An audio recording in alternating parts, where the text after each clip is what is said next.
ජපන් bike වලට වඩා ඉටාලි bike මෙච්චර ස්පෙෂල් ඇයි? අද අපි කතා කරන්නේ මැද පෙළේ සුපර් බයික් මාකට් එක උඩු ඉටිකුර කරපු Aprilia RS660 2021. වීඩියෝ එක පටන් ගන්න කලින් ඔයාගේ ඩ්‍රීම් බයික් එක ගැන මොකක්ද කියලා කමෙන්ට් කරන්න. ගොඩක් මැද පෙළේ sports bike middle weight super sports නිර්මාණය වෙන්නේ රේස් ට්‍රැක් එකටම විතරයි. හැප්පර් රයිඩර් කෙනෙක්ට වුණත් පාරේ පදිනකොට ඒක ටිකක් වෙහෙස කරයි. ඒත් Aprilia සමාගම 2018 අයික්මා එකේදී මේ බයික් එක ප්‍රදර්ශනය කරලා මුළු ලෝකෙම අවධානය දිනාගත්තා. ජපන් 600cc බයික් වලට වඩා වෙනස් ඉතාලි ස්ටයිල් එකයි අතිනවීන තාක්ෂණයයි එක්ක පාරේ පදින ලේසි බයික් එකක් විදියටයි මේක නිර්මාණය වුණේ. මේ බයික් එක ලෝකෙටම රිලීස් වුණේ 2020 අගභාගයේදී 2021 මොඩල් එකක් විදියට.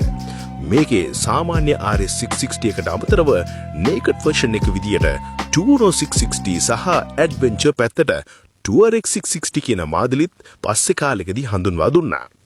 මේ බයික් එකේ හදවත ගැන කිව්වොත් ඒක Apriliaලගේ RS V4 එන්ජිමින් භාගයක් කපලා ගත්තා වගේ වැඩක්. මේක 659cc parallel twin engine එකක්. 270 degree crank එක නිසා V-twin එකක වගේම සද්දයක් සහ torque එකක් මේකෙන් ලැබෙනවා. ඒ වගේම මේකේ top speed එක පැයට කිලෝමීටර් 237ක් විතර වෙනවා. මේකේ තියෙන්නේ 6 speed gearbox එකක්. ඒ වගේම Aprilia quick shift එක standard විදියක වෙනවා. ඒ කියන්නේ clutch එක නැතුවම gear මාරු කරන්න පුරුවන්. ඒ වගේම slipper clutch එක නිසා වේගෙන් gear අඩු කරනකොට පස්සරෝදේ lock විදියට ඇතුව rider ආරක්ෂා කරනවා. බයික් එකේ බර කිලෝග්‍රෑම් 163යි. ඒ කියන්නේ හරිම සැහැල්ලුයි.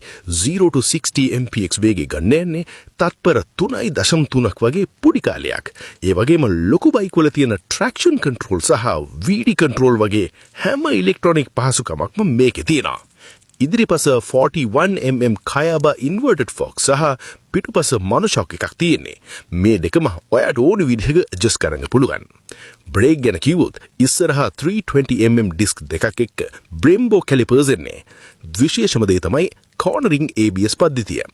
වංගුවකදී බ්‍රේක් ගැහුවත් බයික් එක ලිස්සන්නේ නැති වෙන්න මේක වග බලා ගන්නවා.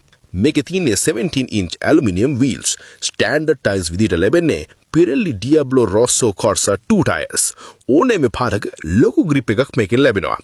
ලීටර් 15ක full tank එකක් තියෙන මේ බයික් එක ලීටරයකට කිලෝමීටර් 20ක වලේ සාමාන්‍ය දුරක් දුවනවා. එක දිගට කිලෝමීටර් 240ක් 280ක් වගේ රේන්ජ් එකක් බලාපොරොත්තු වෙන්න පුළුවන්. ඔයා මොකද හිතන්නේ මේ බයික් එක ගැන?